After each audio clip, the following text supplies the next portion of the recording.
Hello everyone, this is Dr. Reshu Shukla. Welcome back to my channel. आज हम discuss करने वाले हैं रॉबर्ट ब्राउनिंग की बहुत ही important dramatic monologue that is My Last Duchess. ये बहुत ही इम्पॉर्टेंट पोएम है फ्रेंड्स, और ये बहुत ही एग्ज़ाम्स में पूछी जाती है। एमए फाइनल ईयर के सिलेबस में भी ये है ये, और यूपीएचईएससी का जो सिलेबस हम कवर कर रहे हैं उसमें भी ये।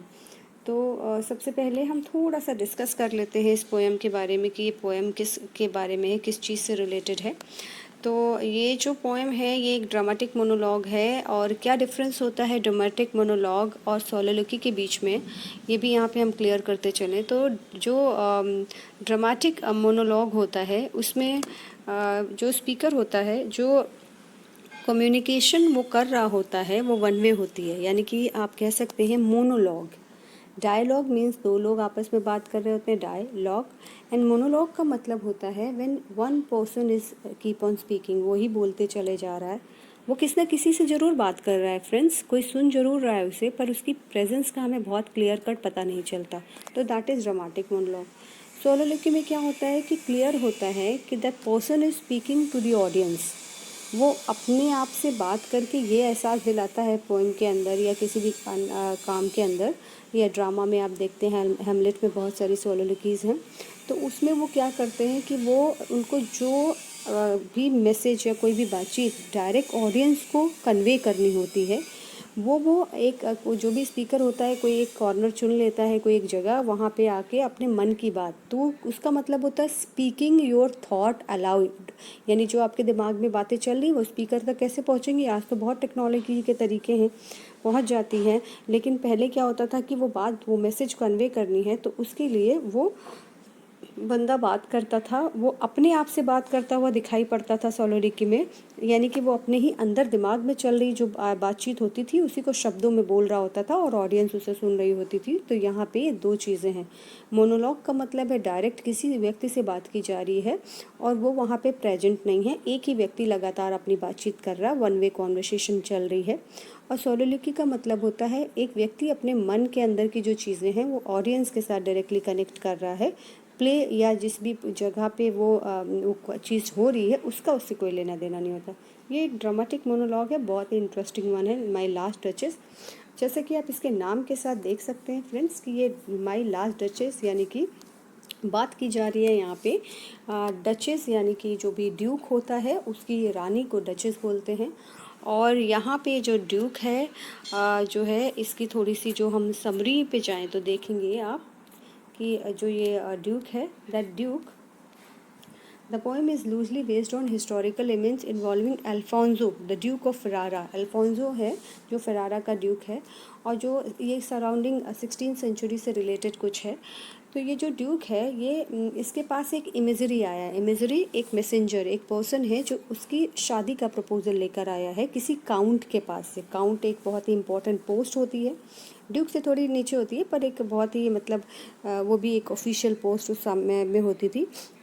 तो उसकी बहुत ही ब्यूटीफुल डॉटर का मैसेज लेकर आया है, शादी का प्रपोजल लेकर आया है।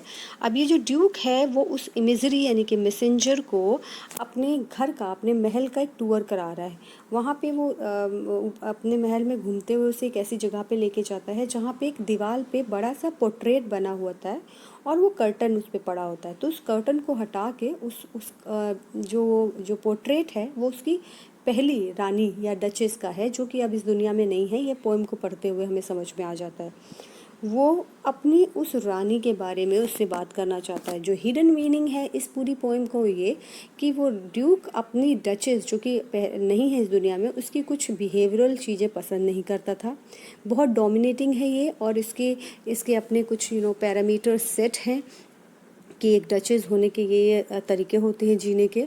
और उसकी जो डचेस थी वो बहुत ही सिंपल और बहुत ही खुश मिजाज लेडी थी, जिसको बहुत ही आसानी से खुश हो जाती थी। वो बहुत ज़्यादा उनके पैरामीटर को फॉलो नहीं करती थी कि मतलब डचेस है तो सिंपल चीज़ों पे नहीं हंसना चाहिए या खुश होना चाहिए, सिंपल लोगों को थैंक यू नहीं बोलना चाहिए।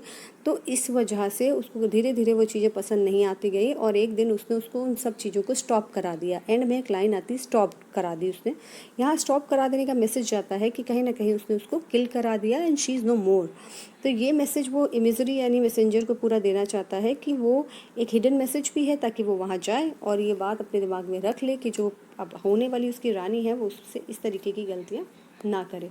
So let's start with the poem, very beautiful poem, very psychological one, आप लोगों को बहुत अच्छे से समझ में आएगी। इंटरव्यू में भी इससे क्वेश्चन पूछा जा सकता है, मुझसे पूछा गया था टीजीटी के इंटरव्यू में और पूरा एक्सप्लेन करने को कहा गया था, और यूपीएचएससी में भी एग्ज़ाम में आती है और बहुत सारे एग्ज़ाम्स में ये पूछी जाती है।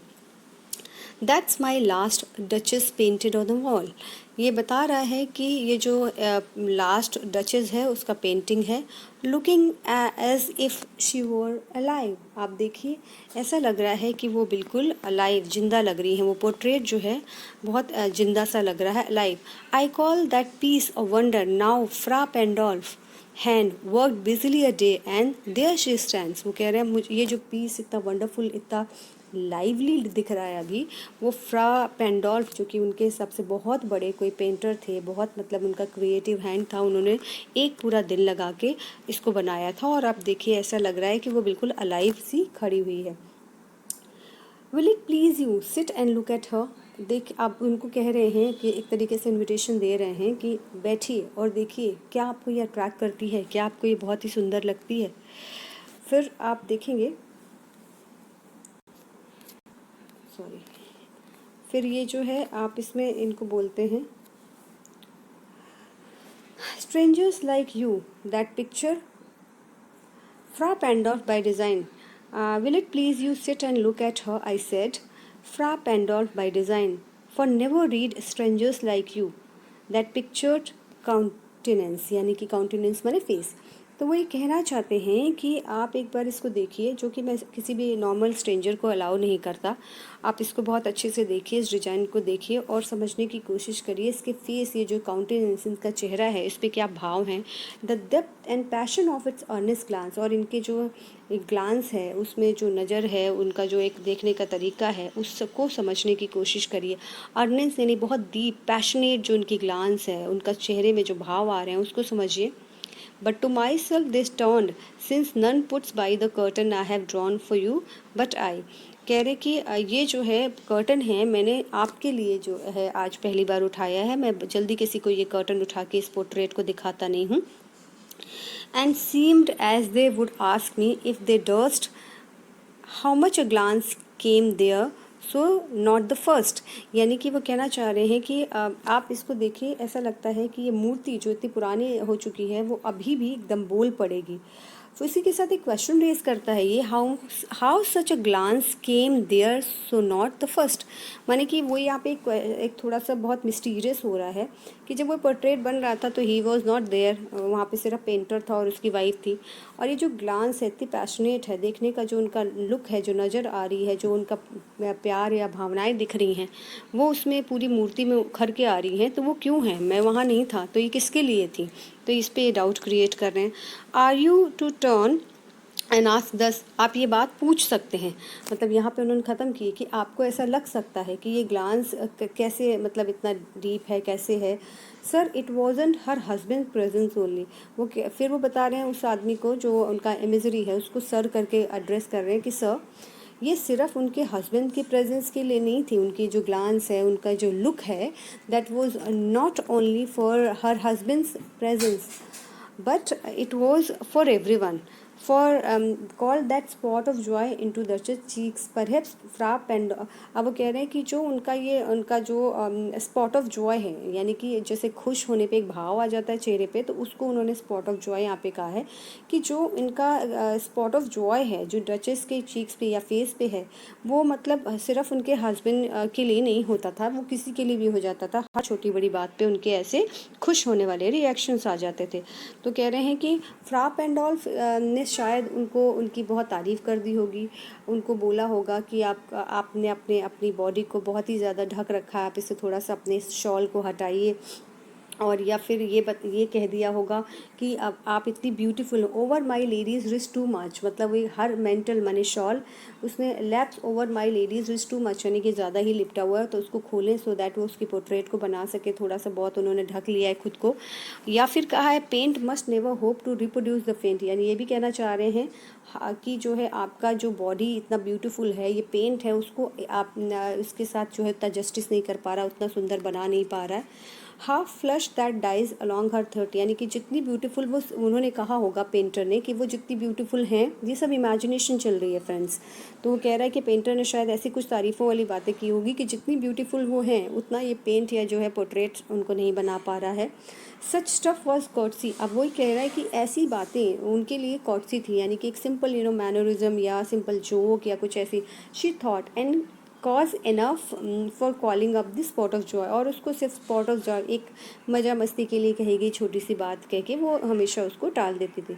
She had heart how shall I say too soon made glad, यहाँ पे ये दिखा रहा है कि वो बहुत तारीफ़ कर रहा है, पर वो क्या हो रहा है, आयरॉनिकल हो रहा है, बिटर हो रहा है, पसंद नहीं कर रहा है फ्रेंड्स, लेकिन कहने की कोशिश कर रहा है कि उसका जो दिल था वो बहुत ही जो है जो आसानी से खुश हो जाने वाला था, बहुत ही ईज़िली, बहुत टू ईज़िली इम्प्रेस्ड, मतलब बहुत ही आसानी से खुश हो जाती थी, ईज़िली इम्प्रेस्ड, प्रभावित हो जाती थी। She liked what ever she looked on, जो भी देखती थी उसे वो पसंद ही करती थी। And her looks went everywhere, और वो हर चीज़ में इंटरेस्ट लेती थी।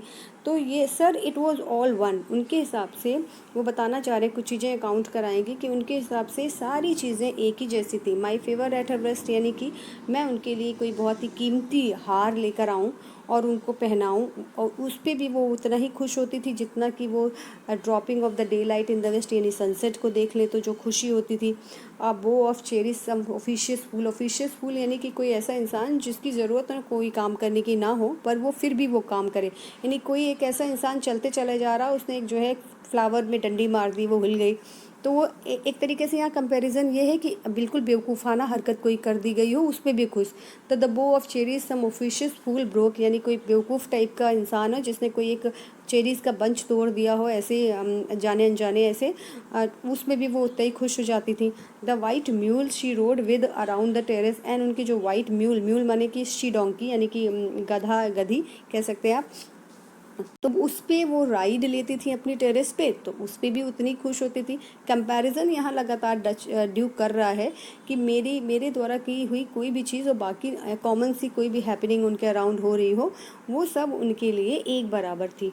और ब्लश एटलीस्ट, वो हर चीज़ में यहाँ पे all and each would draw from her alike the approving speech, और ब्लश एटलीस्ट वो कह रहे हैं सारी चीज़ें, जो ये सारी चीज़ें मैंने काउंट कराई सबका एक ही तरीके का उनका रिएक्शन था, और कुछ नहीं तो कम से कम ब्लश हर चीज़ पे कर देती थी। शी थैंक्ड मेन गुड, वो हर इंसान को थैंक यू कहती थी। और somehow I know not how, लेकिन एज इफ़ शी रैंक, मुझे कभी समझ नहीं आया कि वो लोगों को किस क्राइटेरिया पे रैंक करती थी, क्योंकि सभी उनमें कॉमन ही हो जाते थे।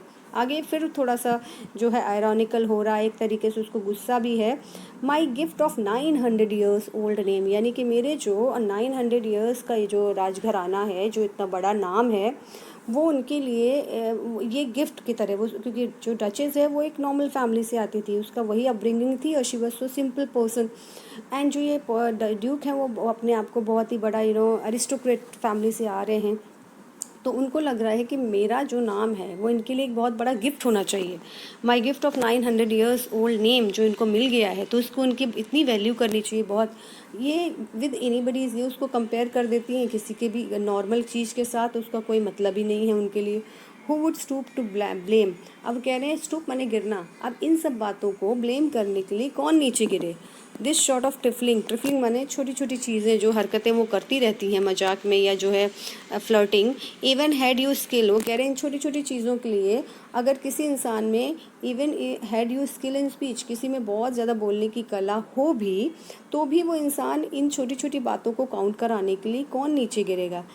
विच आई हैव नॉट, वो इतनी सारी बातें ऊपर से नीचे फ्रेंड्स कहते चले आ रहे हैं, उसके बावजूद ये शो कर रहे हैं कि विच आई हैव नॉट, मतलब मेरे पास वो कला नहीं है। टू मेक योर विल, मतलब उनको बताऊं मैं कि to make your will quite clear to such an one and say, किसी को जो है एक बात को बिल्कुल क्लियर करूं, जस्ट दिस और दैट यू डिस्कस्ड मी, कि ये इस तरीके की चीज़ें जो आप करती हैं वो मुझे बहुत डिस्गस्टिंग लगता है।